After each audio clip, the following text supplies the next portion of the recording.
Alright, welcome back to my channel. This is a on the road to Sinister video.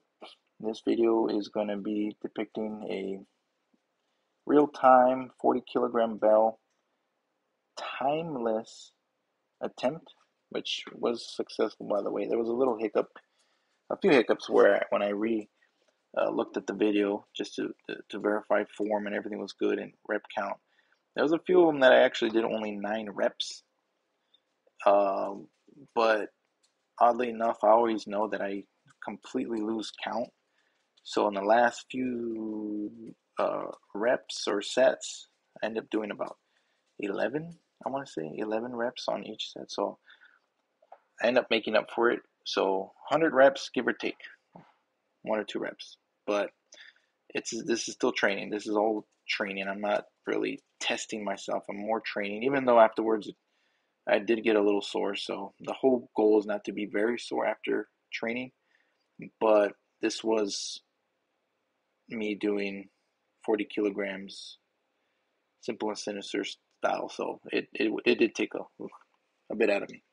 And for those of you who are not familiar with simple and sinister, hopefully most of you are since you guys are clicking on it. But if you're not really familiar with it, it's basically it's a challenge that was created by Pavel Satsulin, which is the chairman of Strong First, and it involves basically 100 one-hand swings and 10 get-ups, and the 10 by 10 swings, so it's divided 10 left, 10 right, 10 left, 10 right. It's must be completed in less than 5 minutes, 5 and less, and you have 1 minute of rest, and it is then uh, followed after that rest period, that 1 minute rest period is then followed by 10 get-ups, one on each arm, for a total of 10 get-ups in a total time period of 10 minutes. So you're basically doing 10 one-hand swings every 30 seconds to chest level.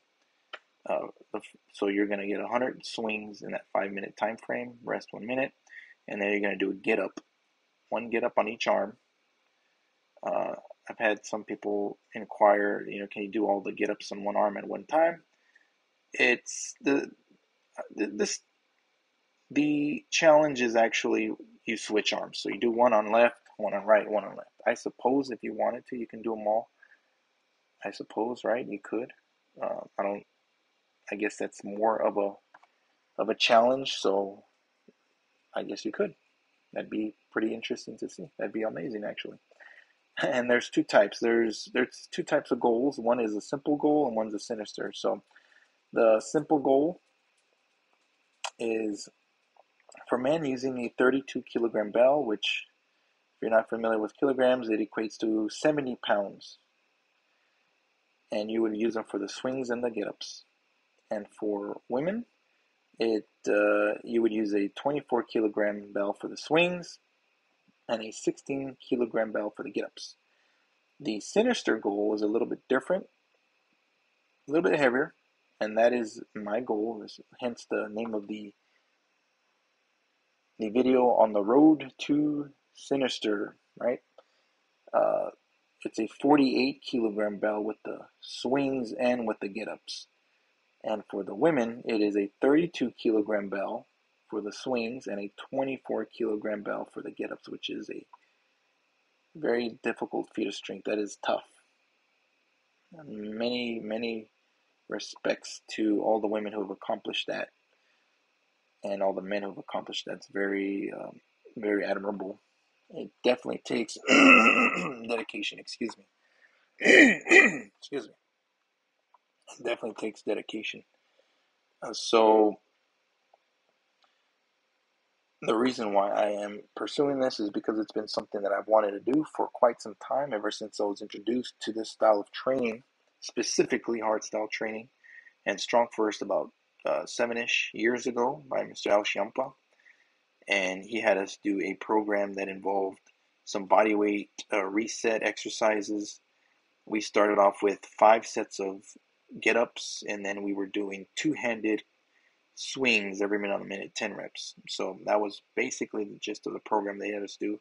And I did this for I'd say about a year. And I was then trained a little bit more in depth by him, he and my wife, and we went ahead and taught the rest of the base too. We would teach this under his tutelage, and we loved it. We loved it. Obviously, I loved it so much I became a Strong First certified instructor.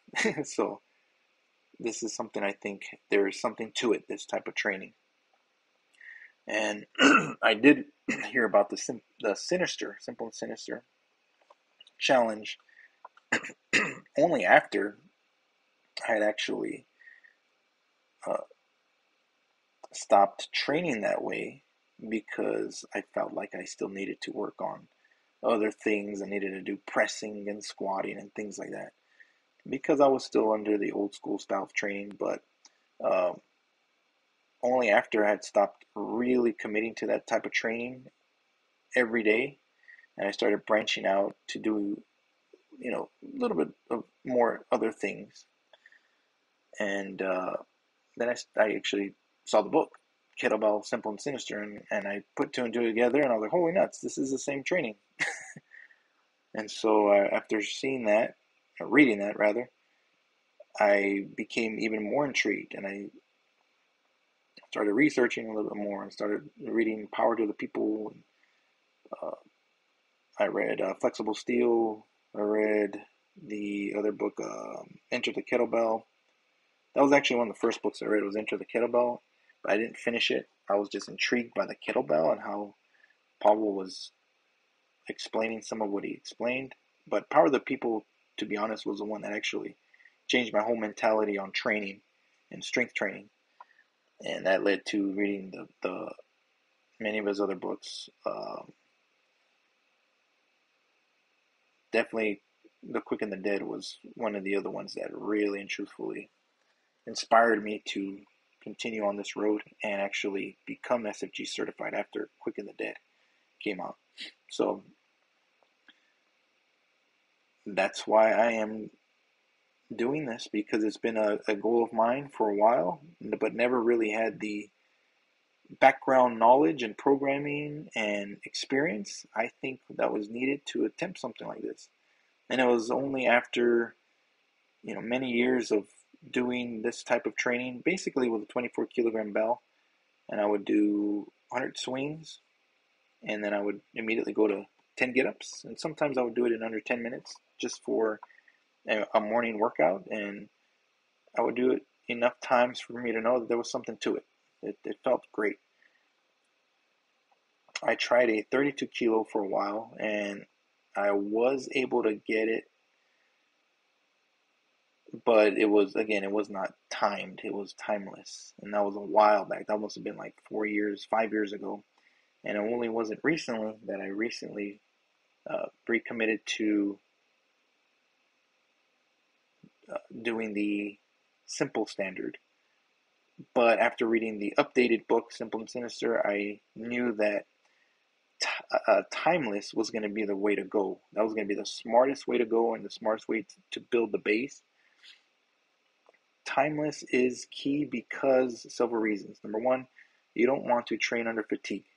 That's when bad things happen. That's when your body compensates in ways that you should not compensate, and it could lead to injury. And then number two, you also don't want to continue to expose your body to excessive amounts of lactic acid, ammonia, and all kinds of other toxins that can wreak havoc and an excess amount of stress, especially if you're already stressed enough from work or family or things going on. You don't want to continue that same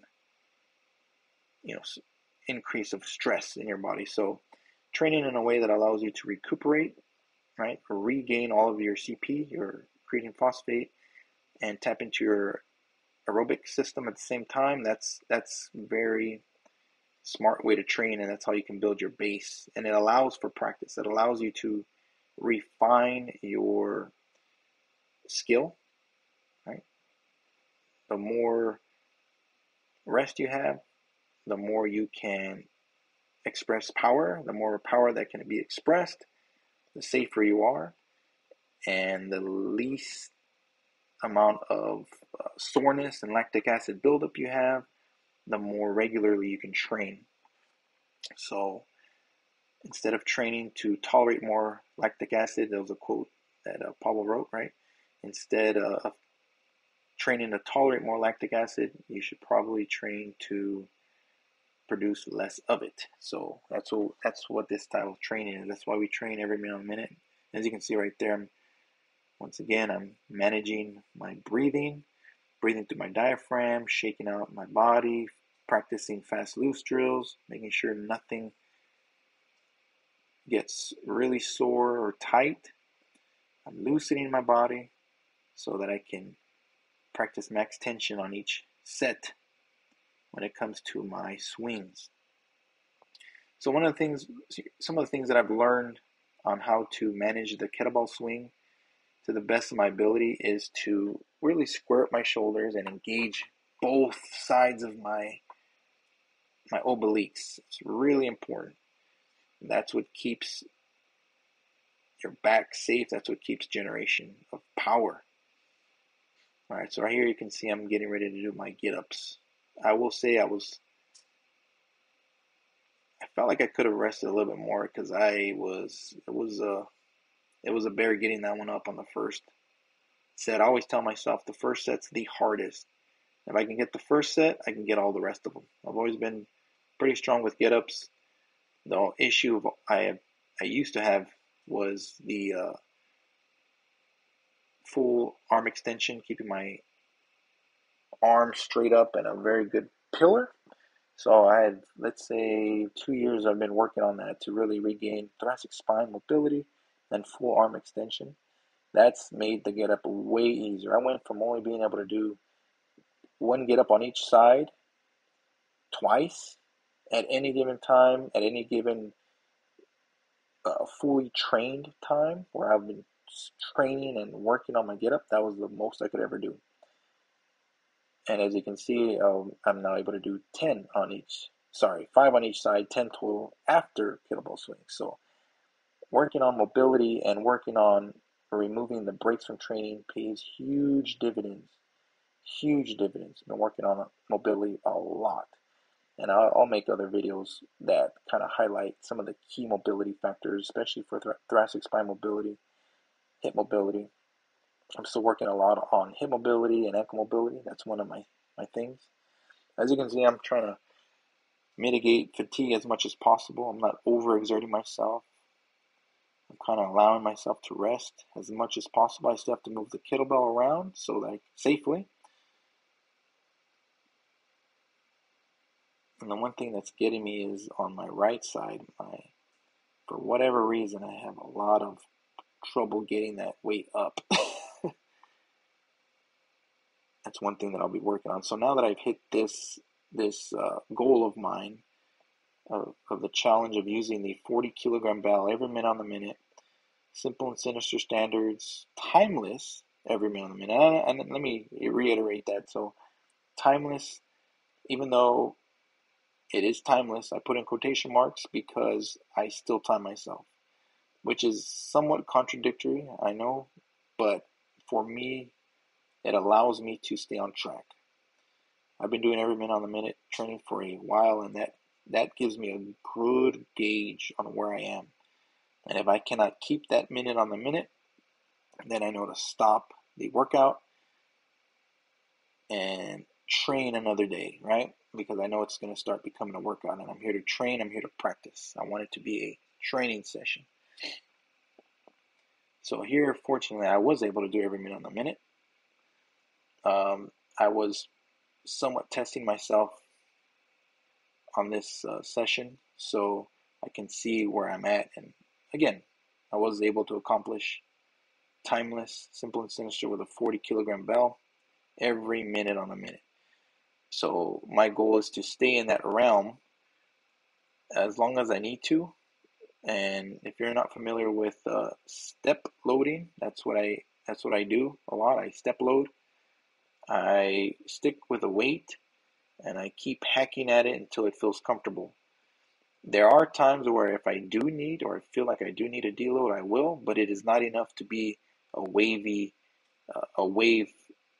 loading. So wave loading would usually be, let's say, using, let's say 3 times a week. If you use a 40 kilogram bell, you would possibly use a 32 kilogram, then a 40, then maybe a 44, then go back down to a 40 kilogram bell, then a 44, then a 48 kilogram bell, then down to a 44. And that would be more wave loading. What I like to do is I like to stick to a weight and master it until I'm ready to move on. However, in this case, now that I have the 40 accomplished with Simple and Sinister, my next path might be somewhat different because it is a heavier bell. Once you get to heavier bells, I believe your body needs to rest a little bit more. You need to be cognizant of how much these training sessions take out of you. So my goal is probably to keep the same weight, but now incorporate every 2 minutes or every minute and a half. And since I know I can do it every minute fairly comfortably with swings, I would actually do that and maybe do a minute and a half to 2 minutes.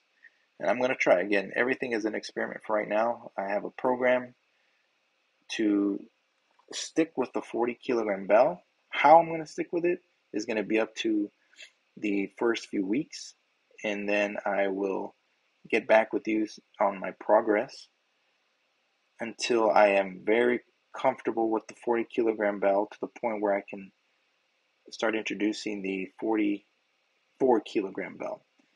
And this is where I say things might be a little bit different, because if I start introducing the 44 kilogram bell, I would probably add 1 or 2 sets in.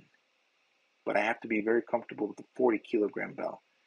And that goes with the swings and the get-ups. So I'm going to give you an example. If I swing with my left hand 40 kilograms, 10 reps, I would do that with my right hand. And then another set with my left and my right. And another with my left and my right. Somewhere in there, whether it's in the middle, in the beginning, or the end, I would add 2 sets of the 44 kilogram bell. And I would step load that. So I would stay with the 44 kilogram bell until I feel comfortable enough to add another set. So week 1, I would introduce the 44 kilogram bell with only 1 set of the left hand, 1 set of the right hand. Week 2, I might stick with that. Week 3, I might stick with that. Week 4, I might add 2 sets with the left and the right. I'll stick with that for 2 to 3 weeks until it feels comfortable, and so on and so forth. Because I am in uncharted territories, I will go by feel, depending whether I want to stay with that for 2 weeks at a time, 3 weeks at a time, until eventually I have replaced all of my 40 kilogram bell swings with 44 kilogram swings. And I would do the exact same thing with the get-ups, allowing with a little bit more time in between my swings. So depending on what's needed. There could be a time where I need a minute to a minute and a half, and that's okay. That's the beauty of timeless, is that you can rest as much as needed. You can rest as much as needed. All right, there was a little bit of an error there with my voice over, but I'm almost finishing up with the kettlebells, and once again, I'll get back to you guys to see what I end up choosing on doing to get proficient at the 44 kilogram weight. And again, this is all going to be quote unquote timeless, so it's every minute on the minute. The goal is to do Sinister timeless. Whether I get really good at 2 minutes to 1.5 minutes rest, the goal is every minute on the minute Sinister. That's the first goal, which will ultimately lead to the Sinister challenge of 100 swings in 5 minutes, 1 minute rest, and 10 get-ups in 10 minutes for a total of 16 minutes or less. So hope you guys have enjoyed this so far. I am almost done. One thing I'll add is using some kind of slippery or polyester type pants is good, because when you're doing as many swings as you need to do to get proficient at this, you can start getting like rug burn or chafing on your forearms and on your inner thighs. So if you end up using shorts, I had been using shorts for a while, and I was started getting red rug burn in between my thighs. So I ended up borrowing these and using these. I don't normally train with these, but they've worked really well. They work really well. I had zero friction on the swing. That could be something. It could be a magic secret right there. It felt great. I think I have one more. Is that it? I think that's it. All right, 10 by 10. Did I finish that? Yeah, finished it up. And that's it. Cool beans. Yep, every minute on the minute. I'm going to mark it off, and that's it. All right, so if you guys have any questions, please feel free to ask, subscribe, like. That'd be much appreciated, and there's way more to come. So thanks again, guys.